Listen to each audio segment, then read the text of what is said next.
Bienvenidos, soy Óscar Valladares y esto es Informe Extra. El régimen de Mohamed al-Golani, también llamado Ahmed al-Shara, ha anunciado el fin de operaciones militares contra fuerzas leales al exdictador Bashar al-Assad. Este anuncio se ha dado en un escenario de graves acusaciones por matanzas y violaciones de derechos humanos contra las minorías alauita y cristiana de Siria. Para analizar este tema nos acompaña César Sabas, geopolitólogo y analista político especializado en el Medio Oriente. César, gracias por acompañarnos. Gracias a ti, Oscar. Siempre un gusto estar acá. Bueno, a inicios de diciembre del año pasado, el régimen de Bashar al-Assad, responsable de diversos crímenes, colapsó ante las fuerzas de Hayat Tahrir al-Sham, lideradas por Mohamed al-Golani. Y esto generó, digamos, mucha expectativa y mucho entusiasmo por diversos sectores. Sin embargo, la cura ha sido peor que la enfermedad, en vista de que se trata de una organización política que se deriva del Frente al-Nusra, que era la rama de Al-Qaeda en Siria. César, ¿qué opinas pues, del entusiasmo que generó inicialmente la caída del régimen de Bashar al-Assad? Bueno, el entusiasmo era completamente injustificado. Se comentó, algunos intentamos alertar a tiempo, incluso desde muchísimo antes, mientras se desarrollaba la guerra civil siria, que se trataba de un señor que proviene de la Al-Qaeda. De hecho, estuvo preso por las tropas americanas en Irak, luchó en las filas de la Al-Qaeda, él militó por Al-Qaeda, apoyó a Osama Bin Laden, fue de las personas muy probablemente que salió a las calles a celebrar el 11 de septiembre cuando volaron las Torres Gemelas. Hubo una tendencia que decía de que estos eran rebeldes que habían cambiado, que se habían moderado. Lo peor de todo es que él nunca dijo que fue lo que se moderó, él nunca dijo que fue lo que cambió. Estas organizaciones jamás dijeron que fue lo que cambiaron. El único cambio que notamos fue un cambio cosmético. El señor se puso un traje occidental, un traje y corbata, y no dijo más nada. Nunca dijo más nada. Entonces, con ese cambio, pues muchos asimilaron o creyeron, quisieron creer, de que sí había habido un proceso de moderación y que porque estaban luchando contra un dictador muy fuerte que fue Bashar al-Assad, automáticamente ellos representaban la democracia. Pero en el Medio Oriente ya se ha demostrado que eso no es necesariamente cierto y que muchas veces los grupos que luchan contra un dictador muy fuerte, una dictadura, un tirano laico, muy probablemente traen consigo una tiranía aún peor, porque estamos hablando de una tiranía religiosa, teocrática, y justamente eso fue lo que terminó pasando en países como Irán, y se está repitiendo el mismo caso en Siria. Este señor trae como proyecto la instalación de un sistema islámico en Siria, en el cual pues, las minorías lamentablemente no van a estar representadas. Ahora, como parte de este discurso de moderación cosmética, como bien señalas, ellos señalan que se trata de un gobierno interino. Pero también, acá en este punto, ¿qué tan creíble es esto? Es difícil de creer, ¿no? ¿Cuándo serían las elecciones? ¿Van a establecer una nueva constitución, una asamblea constituyente? ¿En qué está ese camino?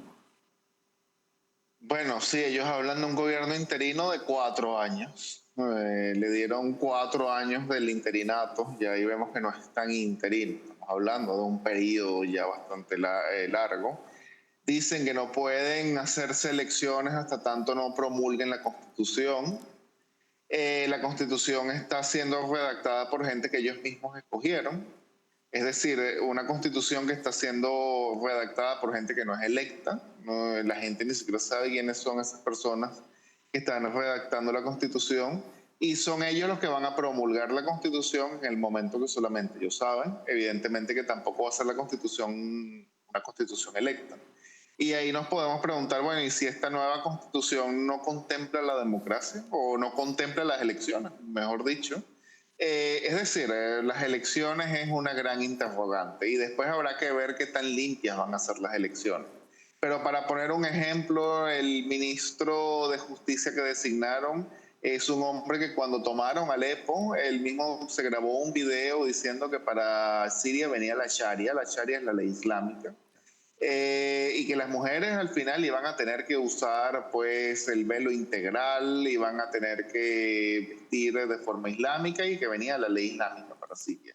Así que con ese tipo de gente que está promulgando la Constitución ya podemos esperar lo peor.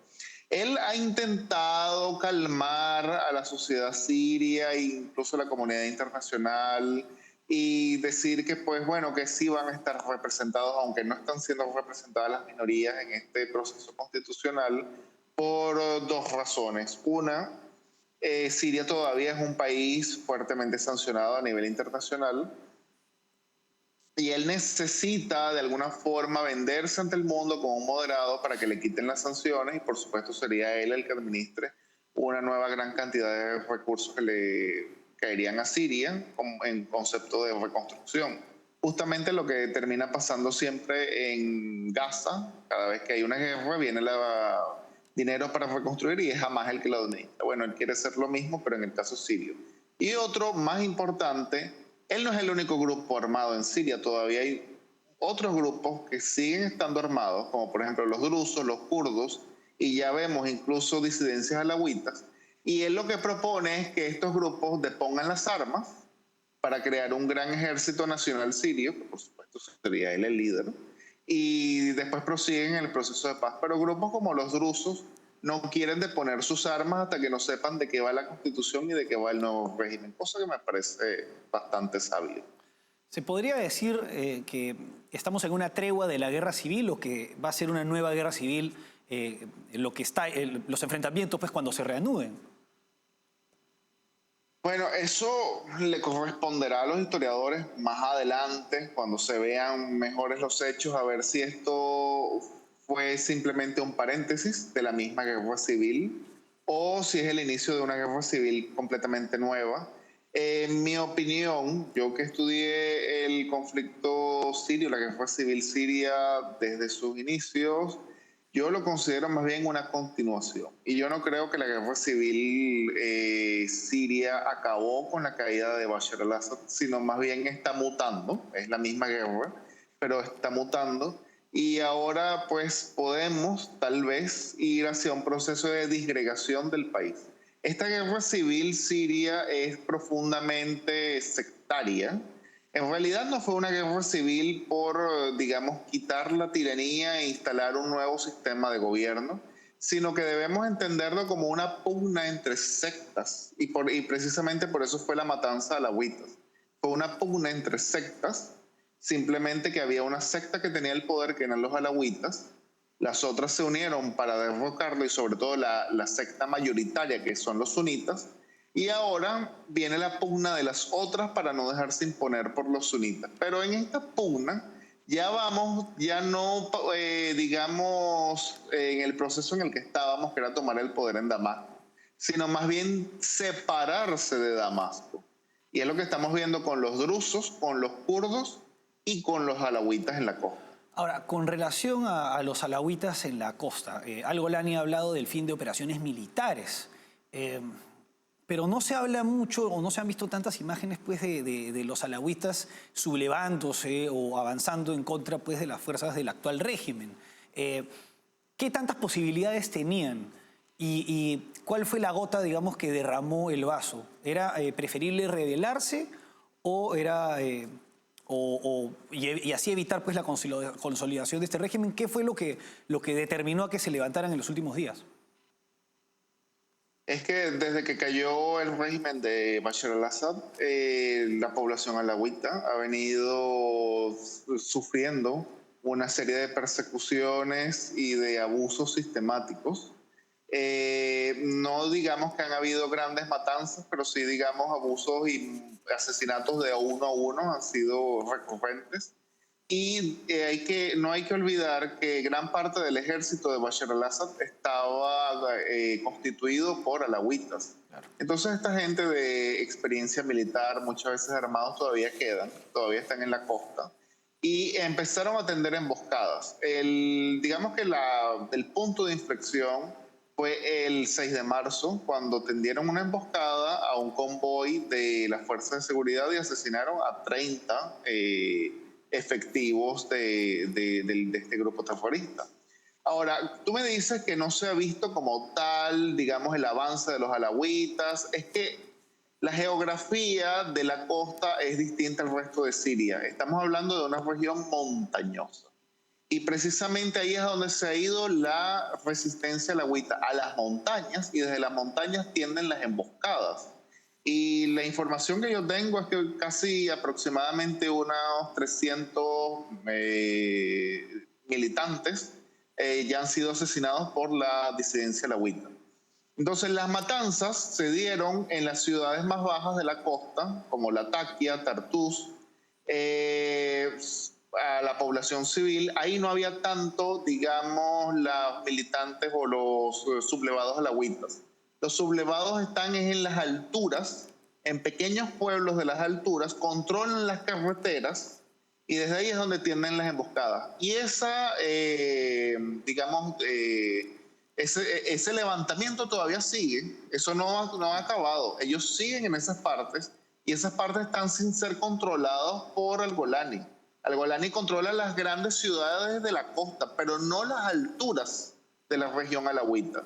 Entonces, tenemos en Siria un país que no está siendo controlado por el Golani. Él controla, digamos, la columna de lo que se llama la Siria útil, que va de Damasco hasta Alepo, las grandes ciudades Alepo, Hama, Homs, Idlib y Alepo son controladas por él, pero el resto de Siria está fragmentado y él no puede, digamos, imponer su voluntad al resto del país. César, vamos ahora a una pausa y regresamos para analizar de manera más profunda estas matanzas contra las minorías alawita y cristiana.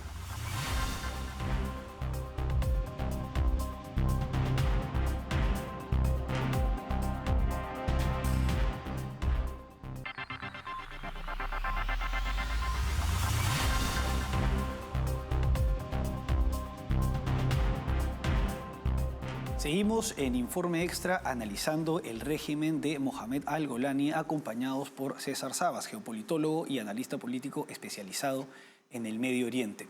César, en los últimos días han circulado imágenes muy duras de civiles de las minorías alawita y cristiana siendo ejecutados y maltratados por fuerzas armadas subordinadas al régimen de Mohamed al-Golani.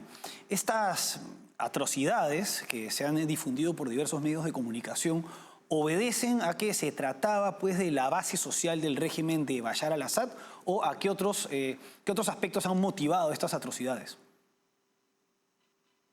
Bien, digamos, la principal fuerza que va a la costa ni siquiera fue Hayat Tahrir al-Sham, sino el Ejército Nacional Sirio. El Ejército Nacional Sirio ni siquiera es un ejército, o es un grupo armado terrorista que se hace llamar Ejército Nacional Sirio.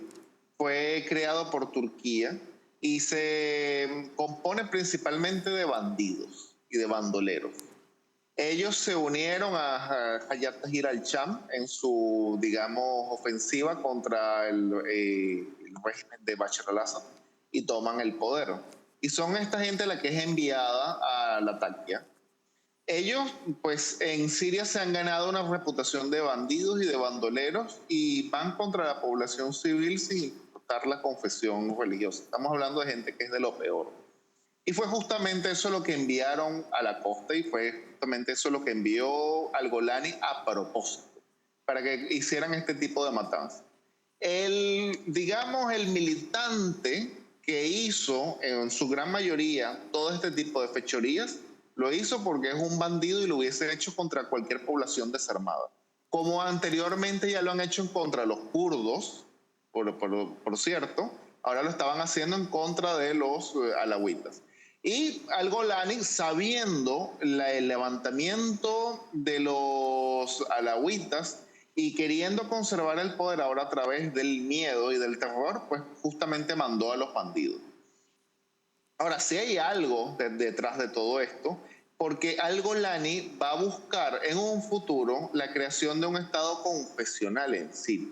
Y para eso él tiene que infundir el terror dentro de las minorías. También hay algo que debemos analizar, que es que dentro de los musulmanes radicales, los alawitas están muy mal vistos. Dentro del yihadismo, el alawismo es considerado una secta hereje. Porque ¿qué es lo que sucede? Los alawitas son oficialmente musulmanes, de hecho vienen del Islam, pero en el tiempo esta secta fue tomando ideas religiosas de otros, como por ejemplo de los cristianos. De hecho ellos celebran la Navidad, son muy parecidos a los cristianos en muchos aspectos, han convivido largo tiempo con los cristianos. De hecho, en la zona alawita está lo que se llama el Valle de los Cristianos, que es la zona donde hay mayoría cristiana en Siria, y siempre han convivido, digamos, juntos, alawitas y cristianos, y a veces es difícil diferenciarlo. Pero a su vez los alawitas son profundamente laicos. De hecho, incluso beben alcohol, no se escandalizan si alguien come cerdo, come cochino. No, a diferencia, digamos, de un musulmán radical sunita que va a decir, oh, él va a ir para el infierno. Los alawitas son muy laxos en eso, e inclusive permiten los matrimonios mixtos con otras religiones. Pues para para la visión del musulmán yihadista, el alawita es como una especie de hereje que viene del Islam, que se separó del Islam y ahora busca corromperlo. Ellos ni siquiera los llaman alawitas, sino los llaman nuseiríes, de una forma peyorativa. Entonces, estos yihadistas van a buscar fundamentalmente a estos que consideran herejes para aterrorizarlos, masacrarlos y, si es posible, convertirlos a la fuerza. Ahora, en este escenario de matanzas, las bases rusas han abierto sus puertas para permitir el ingreso, pues, de personas pertenecientes a estas minorías perseguidas. ¿De cuánta gente estamos hablando más o menos y cuál será su destino en vista de que no pueden permanecer indefinidamente en bases militares? Sí, no tengo la información de cuánta gente sea, pues, pero viendo que son unas bases militares que no son demasiado grandes, yo no creo que sean más de 5.000 personas. Pues bueno, ellos van a tener que salir en algún momento. Creo que hay una especie de negociaciones para que, digamos, la situación se calme y se le ofrezca ciertas garantías a la población. Creo que Al-Golani va por esa vía porque su programa es más a largo plazo. Él no es ISIS, por ejemplo, no porque sea menos radical, sino precisamente porque es más pragmático y tiene una mentalidad más largoplacista. Así que creo que esta gente sí va a salir y le van a dar ciertas garantías, pero el detalle está en que estas circunstancias van a volver a reproducirse, porque la resistencia a la agüita todavía está activa, los drusos se están activando, y a pesar de que Al-Golani acaba de firmar un acuerdo con los kurdos, pues los kurdos no van a deponer las armas y tarde o temprano esto es como una especie de olla que va a estallar. Creo yo que los rusos lo saben. Los rusos saben que Siria es una olla de presión que está a punto de estallar, pero están tratando de comprar tiempo. Porque si bien ellos no confían en Al-Golani en absoluto y preferirían que Al-Golani salga, en parte porque es un musulmán sunita radical que puede radicalizar a los mismos musulmanes que están en Rusia, que también son sunitas. Así que por eso Rusia preferiría que salga. En estos momentos Rusia no tiene a un actor armado en Siria a quien apoyar. Entonces van a tratar de comprar tiempo. Y la idea, pues, de un Estado alauita que sirva de alguna manera para garantizar la presencia rusa en la franja costera de Siria, ¿qué tan viable lo es en este escenario? Yo lo veo muy viable. Primero porque los alauitas son la abrumadora mayoría de esa zona, que de paso es una zona montañosa. Los yihadistas tendrían problemas para invadirlo. Como de hecho ya se está viendo, incluso sin que haya un Estado alawita, sin que haya un ejército alawita organizado, cada vez que han intentado meterse en la costa sufren unas emboscadas terribles. Y de hecho la oposición armada está justamente en estas montañas. De paso, este estado alawita tiene el Valle de los Cristianos, y los cristianos evidentemente estarían dentro de este estado alawita, preferirían 1000 veces estar dentro del estado alawita, porque como yo dije, hay toda una historia de buenas relaciones entre las comunidades alawitas y cristianas. Y pues bueno, el otro detalle es que Siria es un país que muy probablemente está a punto de fragmentarse y al Golani no va a poder, digamos, hacer frente a, valga la redundancia, a todos estos frentes abiertos. Va a tener al sur a los drusos, al norte a los alawitas y al noreste a los kurdos. Así que yo sí lo veo viable, teniendo en cuenta que ahí están las bases rusas, pues muy probablemente tengan acceso a suministro militar, equipamiento muy rápido.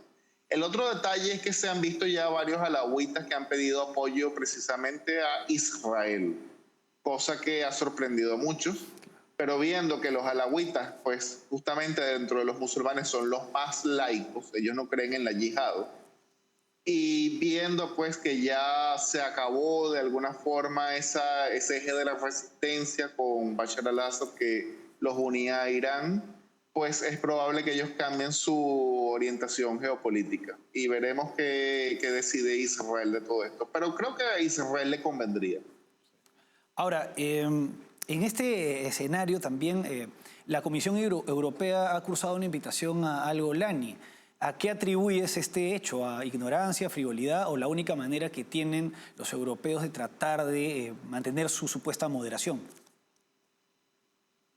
Bueno, la culpable de todo esto, y ni siquiera es toda la Unión Europea, sino de una persona que se llama Kaja Kallas, que fue hasta hace poco la primer ministro de Estonia y actualmente es la alta representante de la Unión Europea para las relaciones exteriores, es decir, la canciller de la Unión Europea. Ella tiene una política bastante inmoral, a pesar de que se abroga la moralidad y de que ella condena la invasión rusa a Ucrania por cuestiones morales, pero ella ha estado dispuesta a aliarse con los peores dictadores con tal de perjudicar los intereses rusos. Es decir, ella ni siquiera está pensando como europea, sino única y exclusivamente como Estonia. Y desde que llegó al cargo se ha lanzado a la tarea de expulsar a las bases rusas de Siria. Y por eso es que ella se ha acercado tanto al Golani, porque su meta es de que los rusos salgan de Siria a como de lugar. Teniendo en cuenta que a estas alturas expulsar a los rusos de Siria tampoco generaría el gran cambio geopolítico que ella se imagina, porque los rusos están construyendo una base naval en Libia, así que pues bueno, digamos que tendrían igual su puerta de entrada a África. Pero a ella no le importa lo que está sucediendo en Siria y no le importa en absoluto que al-Golani sea un terrorista, que de paso nos va a sonsacar a los musulmanes que tenemos aquí en países europeos como Francia, España y Alemania, si se crea o si se consolida un emirato islámico en Siria, como ya sucedió con el Estado Islámico, y que después vuelvan los atentados, pero eso no va a pasar en Estonia, donde no hay mezquitas, o si hay una será mucho. Ella está pensando es como Estonia y no como europea, y pues bueno, nos está hundiendo. Eso es lo que puedo decir de ella. César, vamos ahora a una pausa y regresamos con el último bloque.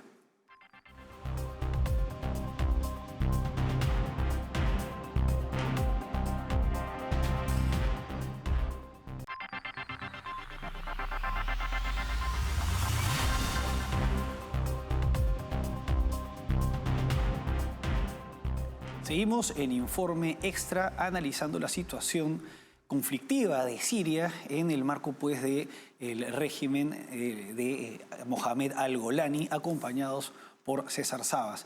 En esta edición hemos visto pues la situación pues de las minorías, principalmente alawita, pero también cristiana, en el marco de un régimen pues que buscaría consolidar un modelo fundamentalista islámico.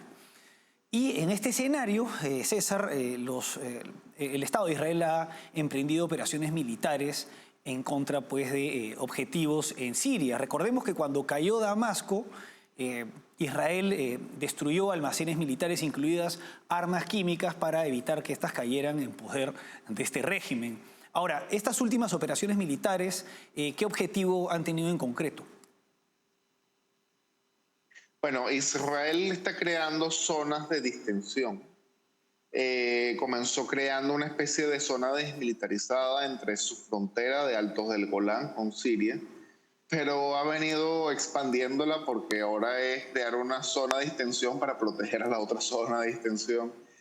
Bueno, voy a ser muy franco. Israel quiere llegar hasta las puertas de Damasco. y lo está queriendo hacer poco a poco.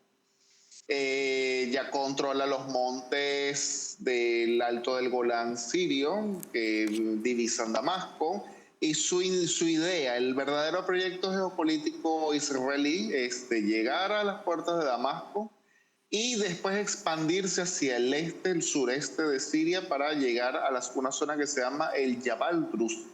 Es decir, Jabal en árabe es monte, el monte de los drusos sirios, en una ciudad que se llama Suwaya. Justamente quieren llegar allá y en un futuro su proyecto es crear un estado druso ahí, que haya un estado completamente autónomo, un estado druso. Este estado por cuestiones geográficas no tiene salida al mar, pero los israelíes no tendrían ningún problema en darle la salida al mar, una carretera que los una hasta Haifa, porque precisamente a Israel lo que le convendría es crear un segundo mini Israel, es decir, otro país democrático y desarrollado en el Medio Oriente, como es Israel, y que de paso sea próspero económicamente. Y si es con los drusos, mejor, porque los drusos que también están en Israel son, digamos, la segunda comunidad más integrada al Estado después justamente de los judíos. Van al ejército, están dentro de la burocracia israelí, hay embajadores, diplomáticos, parlamentarios israelíes drusos, y estos son familia de los drusos sirios, así que habría una alianza perfecta entre Israel y el Estado druso. Pero con este Estado, una vez que Israel llegue a Suwaya, en el Jabal druso, la idea es, si nosotros viéramos un mapa de Siria, un mapa físico, veríamos que desde el sureste de Siria, lo que vendría siendo Suwaya, el Jabal druso, hasta el norte, la zona kurda, pues ahí no hay nada, o sea, no hay ciudades, no hay población, está completamente despejado. Y la idea israelí sería de ahí crear un corredor terrestre que los una con los kurdos, porque el otro proyecto geopolítico israelí, aparte de los drusos, es crear un estado kurdo. Por múltiples cuestiones. Primero, los israelíes sienten que ha habido una injusticia histórica con los kurdos, un pueblo que siempre ha querido tener un Estado y nunca lo ha tenido, y como no ha tenido un Estado, justamente ha sido oprimido por los otros, que sí los han tenido. Así que digamos que esto se asemeja un poco a la idea sionista. De paso, los kurdos son laicos, han luchado en contra del terrorismo, entonces los israelíes lo ven como unos aliados.